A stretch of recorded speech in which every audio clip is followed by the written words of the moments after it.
Halo pemirsa, apa kabar hari ini? Semoga Anda selalu sehat dan selalu bersemangat untuk menjalani aktivitas. Hari ini program Berita News Point hadir menjumpai Anda bersama saya Khairunisa. Selama 30 menit ke depan, News Point akan menyajikan berita terbaru seputar Universitas Brawijaya dan Malang Raya. Jangan kemana-mana, keep on our channel News Point.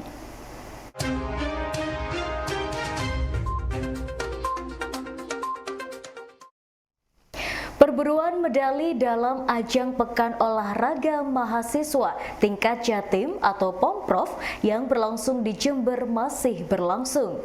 Data hingga tanggal 20 Juli menunjukkan bahwa perolehan medali kontingen UB berada pada posisi kedua dengan 12 medali emas, 8 perak, dan 14 perunggu. Posisi UB ditempel ketat oleh kampus tetangga Universitas Negeri Malang yang mengumpulkan 11 emas, 14 perak, dan 18 perunggu. Berdasarkan informasi dari kontingen, UB masih berpeluang menambah pundi-pundi medali dari beberapa cabang olahraga hari ini. Perolehan medali dalam ajang Pomprov Jatim masih berlangsung sengit. Data sementara, kontingen UNESA masih memuncaki perolehan medali dengan 31 emas, 25 perak, dan 20 perunggu. Posisi kedua diduduki oleh Universitas Brawijaya dengan koleksi 12 emas, 8 perak, dan 14 perunggu. Peringkat ketiga diduduki oleh Universitas Negeri Malang dengan 11 emas, 14 perak, dan 18 perunggu. Kontingen UB masih berjuang untuk menambah medali emas dari beberapa cabang olahraga agar dapat mengamankan posisi runner-up pada ajang bergengsi dalam bidang olahraga ini. Beberapa cabang olahraga masih akan dipertandingkan pada hari ini hingga penutupan pada tanggal 22 Juli besok hari.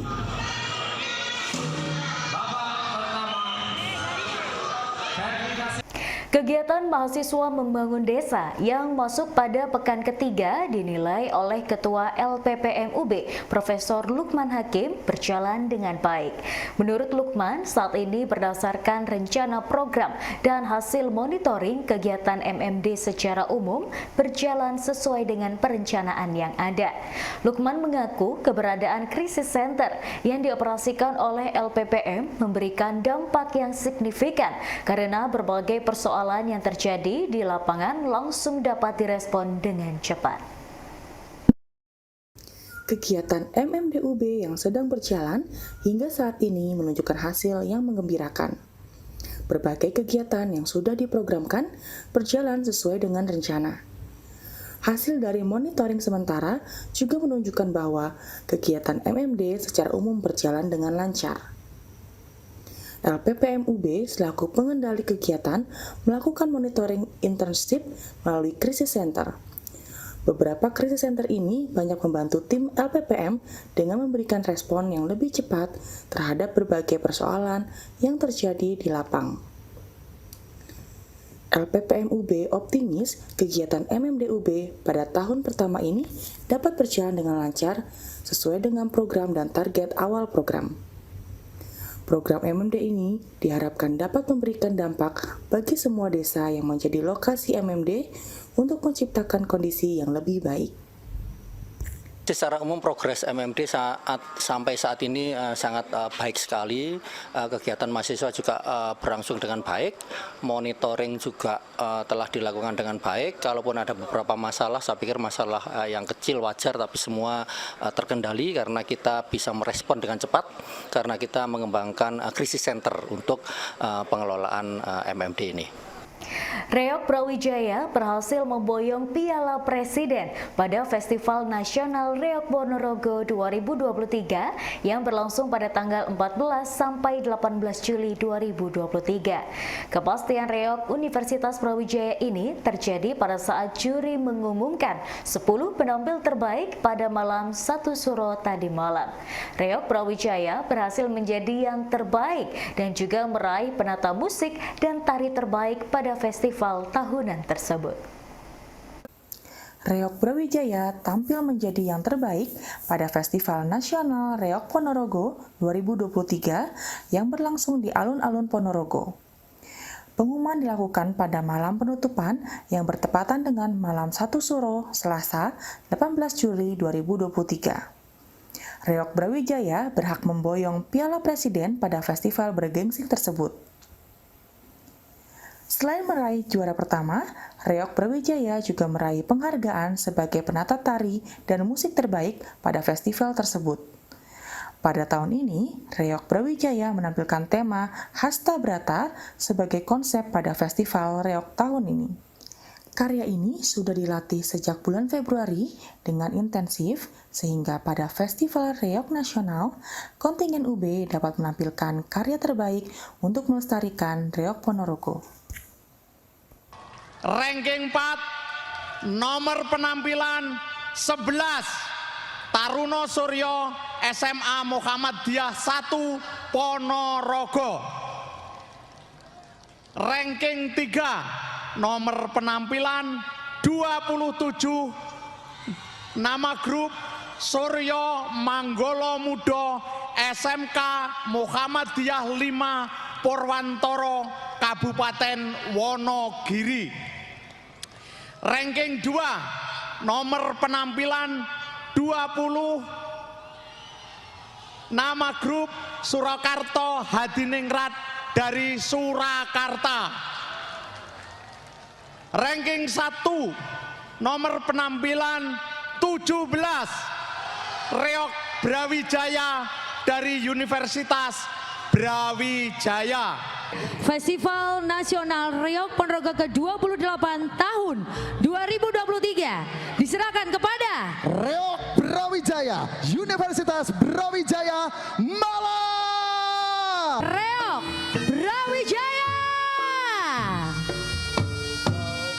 Ratu Amusti Broto Nulat Lakuning Suryo Rondro Kartiko Samirono Dahono Bantolo Samudro Imandolaku Broto Kasariro.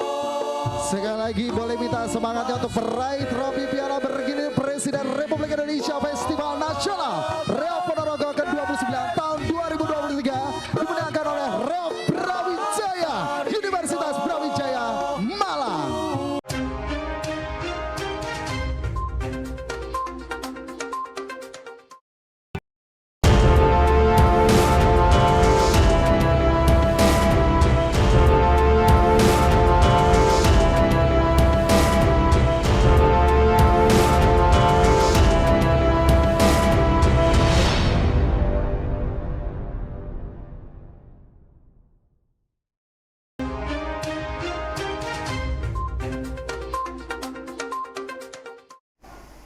LPPM UB akan melakukan kompilasi terhadap berbagai temuan potensi dan feedback yang terjadi selama pelaksanaan MMD UB tahun 2023. Ketua LPPM UB, Profesor Lukman Hakim mengatakan saat ini pihaknya sudah mulai melakukan tabulasi dari laporan harian dan juga hasil monitoring dosen pembimbing lapangan. Dari data tersebut nantinya akan menjadi bahan kajian bagi LPPM yang akan disampaikan dalam workshop di akhir masa MMD dengan menggandeng berbagai pihak terkait. Berbagai temuan dalam MMD UB yang berjalan pada tahun ini akan menjadi bahan kajian bagi LPPM UB untuk melakukan langkah tindak lanjut. Saat ini, LPPM sudah melakukan tabulasi terhadap berbagai temuan, masukan dari mahasiswa maupun dosen pembimbing lapangan. Berbagai temuan tersebut akan dikompilasi dan menjadi bahan workshop yang akan dilakukan pada akhir masa penarikan mahasiswa MMD UB. LPPM sendiri sudah menyiapkan berbagai langkah tindak lanjut dari temuan yang ada yang dapat dikembangkan dengan berkolaborasi bersama pihak lain.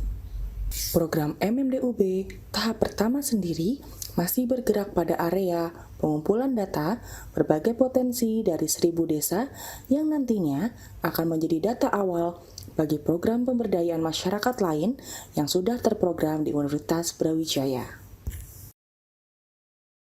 LPPM akan mengumpulkan semua data itu. Kami mendapatkan laporan dan feedback dari mahasiswa, DPL, dan seluruh dosen. Setelah itu kami akan merangkumnya dan insya Allah nanti pada saat penutupan penarikan MMD tanggal 5 kita akan sekaligus melakukan workshop untuk melakukan analisis awal tentang potensi-potensi yang sudah terkumpul, kemudian peluang-peluang yang bisa dikembangkan lebih lanjut. LPPM UB akan segera menurunkan tim untuk melakukan asesmen bersama pemerintah desa Klino Bojonegoro untuk menyusun langkah awal menuju desa wisata. Ketua LPPM UB, Profesor Lukman Hakim mengakui bahwa desa Klino memiliki beragam potensi wisata berdasarkan kontur yang ada. Untuk itu pihaknya perlu menggali lebih dalam berkaitan dengan potensi alam, potensi budaya, dan kelembagaan masyarakat yang ada sebelum menyusun roadmap menuju desa wisata Klino. Keinginan desa Klino untuk menjadi desa wisata disambut baik oleh Universitas Brawijaya. Rektor UB Profesor Widodo langsung menugaskan LPPM UB untuk membantu agar desa Klino memiliki roadmap yang jelas dalam mewujudkan desa wisata. Berkenaan dengan hal tersebut, LPPM UB akan menurunkan tim untuk melakukan kajian awal mengenai berbagai potensi wisata yang dapat dikembangkan di desa Klino. Selain itu, LPPM juga melihat perlunya ada kerjasama dengan perhutani karena desa Klino berbatasan langsung dengan area perhutani. Kerjasama ini diperlukan agar nantinya langkah desa Klino dalam mewujudkan desa wisata dapat berjalan lancar dan dimengerti oleh semua pihak yang bersinggungan dengan desa tersebut. Saya pikir tadi yang dimandatkan ya Pak Rektor bahwa memang secara landscape alam terlihat daerah ini punya potensi baik untuk dikembangkan. Saya duga juga nanti potensi budayanya ada, tetapi mungkin kami masih memerlukan eksplorasi lebih jauh. Mungkin dalam waktu dekat LPPM akan menurunkan tim yang melakukan asesmen awal, baik dari penilaian potensi sumber daya alam, budaya, kemudian unsur 3A dari pariwisata serta kelembagaan masyarakat. Karena kelembagaan masyarakat itu juga menjadi sangat penting, dan di titik ini sebenarnya adalah titik interaksi antara kawasan perhutani dengan kawasan warga. Ada bentang sawah yang luas. Dan saya pikir karena ini melibatkan perhutani maka harus diawali dengan PKS ya, perjanjian kerjasama sehingga kemudian nanti semua pihak akan nyaman ketika melakukan berbagai program. Pemanfaatan daun kelor sebagai media untuk mencegah pre-DM menjadi diabetes mellitus diteliti oleh mahasiswa program doktor Fakultas Kedokteran UB Aladiana Cahyaningrum. Pada diseminasi hasil penelitian memaparkan hasil penelitiannya untuk memanfaatkan daun kelor tersebut. Menurutnya pre-DM ini sudah sangat banyak terjadi dan membutuhkan penanganan dengan memanfaatkan berbagai bahan baku yang ada di Indonesia termasuk daun kelor. Penyakit diabetes menjadi salah satu penyakit yang memiliki penderita besar di Indonesia. Untuk itu, perlu dilakukan berbagai upaya pencegahan dan pengobatan agar pasien dapat disembuhkan.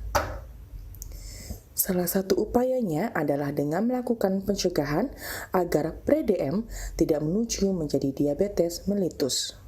Hal inilah yang menjadi perhatian kandidat Dr. Aladiana Cahyaningrum yang sedang menempuh program doktor di Fakultas Kedokteran UB. Melalui riset daun kelor, Aladiana mencoba untuk memaksimalkan manfaat kelor sebagai sarana pengobatan agar pre-DM tidak menjadi DM. Langkah ini merupakan upaya Aladiana untuk memanfaatkan bahan lokal yang ada di Indonesia dalam upaya menemukan obat dan pengobatan yang tepat bagi penyakit diabetes.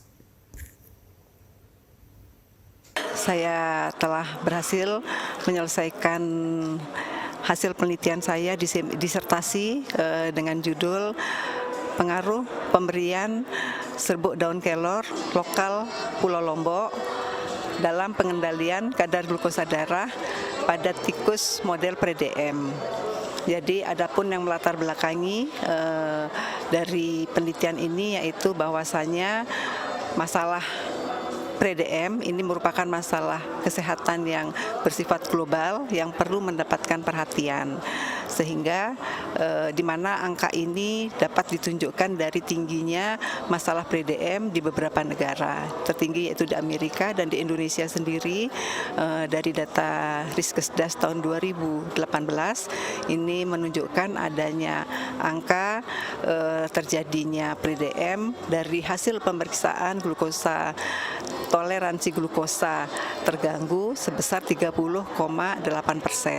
Sedangkan hasil pemeriksaan dari glukosa darah puasa terganggu ini sebesar 24,6%.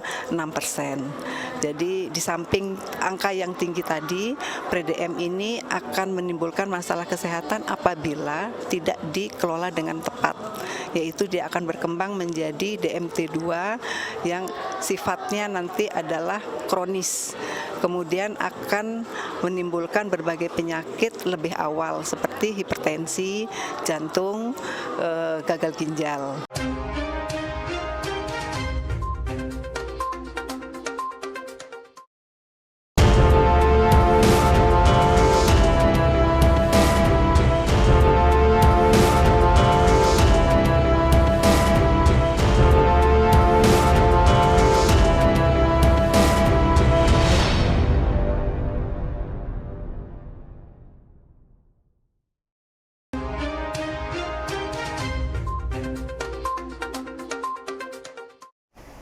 Fakultas Kedokteran mendorong riset mahasiswa untuk menghasilkan berbagai temuan obat dan metode pengobatan kalau menangani diabetes. Hingga saat ini penyakit diabetes merupakan salah satu penyakit yang banyak diderita oleh masyarakat. Guru Besar Ilmu Gizi UB, Profesor Dian Handayani, mendukung riset salah satu mahasiswa program doktornya, Ala Diana Cahyaningrum, yang menggunakan daun kelor sebagai upaya mencegah prediabetes menjadi diabetes mellitus.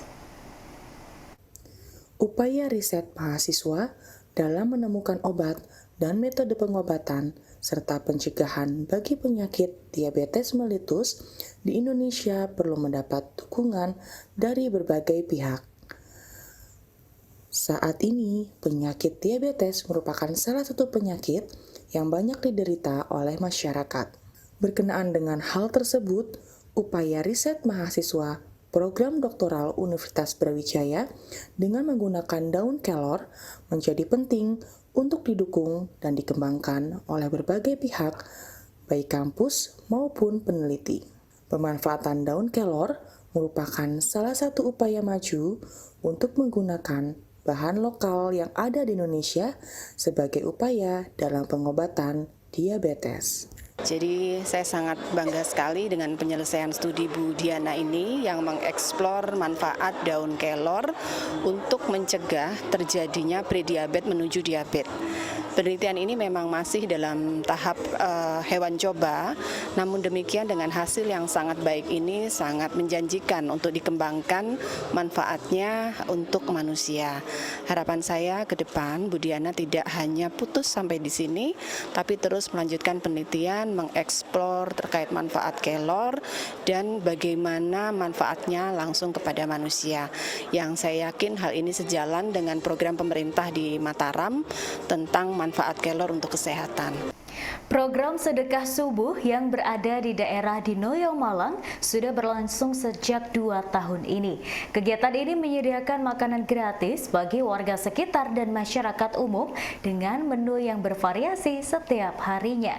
Bambang, salah satu pegiat sedekah subuh, menjelaskan bahwa kegiatan ini semakin banyak menarik minat donatur sehingga saat ini mampu menyediakan 200 porsi hingga 250 perharinya. Bambang juga mengutamakan wanita dan anak-anak dengan menyediakan tempat khusus bagi mereka. Kegiatan bersedekah di Kota Malang terus meningkat. Hal ini terlihat dari kegiatan sedekah subuh yang berada di daerah Dinoyo yang terus berjalan selama 2 tahun. Setiap harinya, komunitas ini menyediakan makanan gratis bagi warga maupun masyarakat umum yang melintas. Setiap harinya, tidak kurang dari 200 porsi hingga 250 makanan gratis disediakan oleh komunitas ini. Pegiat mengutamakan wanita dan anak menjadi prioritas dengan menyediakan tempat khusus bagi mereka. Kegiatan ini sangat membantu masyarakat yang tidak dapat menyediakan makanan di pagi hari karena keterbatasan ekonomi. Sedekah subuh ini sudah didirikan bulan Juli 2 tahun yang lalu. Jadi tahun 2021 sudah berdiri. Awalnya dia berdiri di sebelah pojok, di sebelahnya Toko Rani. Langsung pindah lagi karena akses dari parkirnya banyak kendala-kendala dari parkir.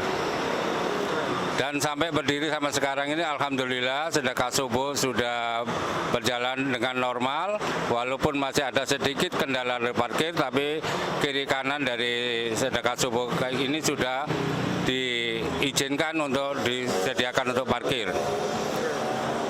Karena berbasis muslim ya, sedekah subuh berbasis muslim, jadi kita pisahkan tempat perempuan sama tempat laki-laki, dan kita utamakan sama ibu-ibu dan anak-anak itu didahulukan. Agar semuanya itu biar kondusif, karena ibu-ibu kasihan kalau antri harus rondol-rondolan gitu. Jadi kita pisahkan ibu-ibu, remaja putri atau siapapun yang merasa perempuan ada di dalam, untuk bapak-bapak itu ada di luar. Dan ini semua boleh makan gratis di sini, tidak siapapun, tidak dibatasi siapapun. Siapapun boleh makan gratis di sini, bawa keluarga pun dipersilakan. Karena kita semakin hari, semakin lama, semakin banyak penyediaannya. Yang awalnya cuma 100, sekarang sudah menjadi 250 porsi atau 250 piring. Rektor UB Profesor Widodo menyebut keberadaan PSDK UB Kediri makin berkembang dan memiliki nilai yang semakin strategis. Hal ini disebabkan oleh makin banyaknya jumlah peminat yang masuk ke UB Kediri dari berbagai daerah di Indonesia. Selain itu, infrastruktur daerah Kediri juga semakin berkembang dengan adanya jalur tol dan bandara, sehingga membuat akses ke UB Kediri akan semakin mudah. Untuk itu, Rektor meminta kepada para dekan fakultas untuk membuka berbagai program studi di UB Kediri. Keberadaan PSDK UB Kediri semakin berkembang dan memiliki nilai strategis bagi semua pihak, terutama Universitas Brawijaya. Hingga saat ini, lebih dari 1.600 mahasiswa dari berbagai daerah memilih UB Kediri sebagai tempat untuk menimba ilmu. Selain itu, sarana pendukung kampus juga terus bertambah dengan berbagai gedung dan laboratorium, sehingga kegiatan perkuliahan akan terus berkembang. Rektor UB meminta kepada Direktur PSDK UB Kediri yang baru untuk terus menggenjot kualitas mahasiswa dan lulusan agar makin kompetitif dan terserap oleh pasar kerja.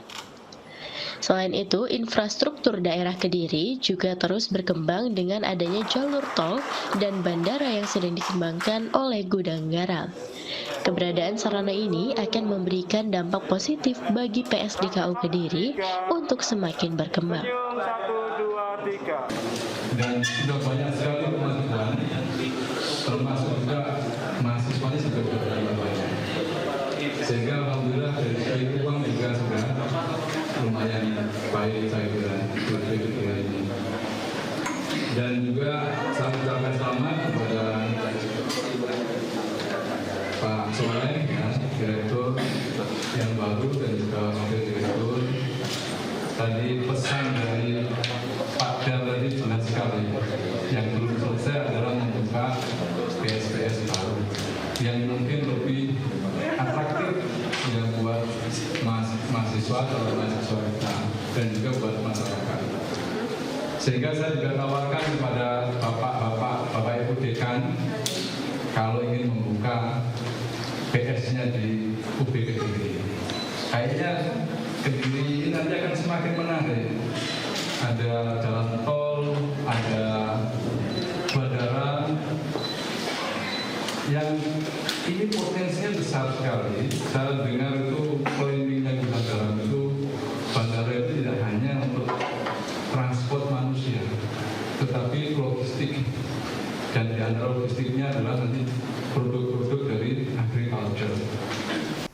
Kegiatan berbagi makanan dalam sedekah subuh menarik perhatian masyarakat dan juga warga lainnya. Pengemudi ojek online misalnya banyak memanfaatkan kegiatan ini untuk menikmati sarapan gratis yang sudah disediakan. Selain itu, mahasiswa sekitar juga memanfaatkan makanan ini untuk sarapan sebelum berkegiatan di kampus. Warga mengaku sangat terbantu dengan kegiatan sedekah subuh ini untuk mendapatkan makanan bergizi setiap harinya. Kegiatan sedekah subuh dirasakan manfaatnya oleh masyarakat sekitar. Selain itu, para pengemudi ojek online dan mahasiswa juga merasakan manfaat dari kegiatan sedekah subuh. Melalui pembagian makanan ini, para pengendara ojek online sangat terbantu dalam mengurangi pengeluaran mereka. Hal yang sama juga dirasakan oleh mahasiswa yang mengaku terbantu di saat mereka kehabisan uang saku. Kegiatan sedekah subuh yang berjalan di daerah Dinoyo menyediakan makanan hingga 250 porsi yang dibagikan kepada warga dan pengguna jalan. Sarapan gratis subuh ini semua soal pengeluaran itu hemat, soalnya ada makan gratis ini. Nah, soalnya banyak yang mampir ke sini dari luar kota maupun dari yang lewat sini. Nah, gimana menunya juga beragam? Soal menunya itu macam-macam, ada ayam, telur, tiap besok itu ganti-ganti menunya itu. Banget sih. Jadi apa istilahnya, kalau mamanya duit lagi nipis, kalau pengen makan ya tinggal ke sini. Pokoknya jangan sampai telat aja. Gimana Mas, mungkin dari pelayanannya dan dari menunya, seperti apa pendapatnya dari Mas? Untuk menunya itu tiap hari ganti-ganti, jadi ya apa istilahnya nggak bisa bosan gitu. Terus kalau untuk pelayanan, kalau nggak salah untuk yang apa namanya yang ibu-ibu sama wanita itu dikasih tempat makan sendiri di dalam. Ya pemirsa, informasi tadi sekaligus menutup perjumpaan kita hari ini. Jangan lupa saksikan News Point setiap hari pukul 13.00 waktu Indonesia Barat hanya di UB TV, Televisi Pendidikan Universitas Brawijaya. Saya Khairunisa dan seluruh kru yang bertugas pamit undur diri. Terima kasih dan selamat beraktivitas.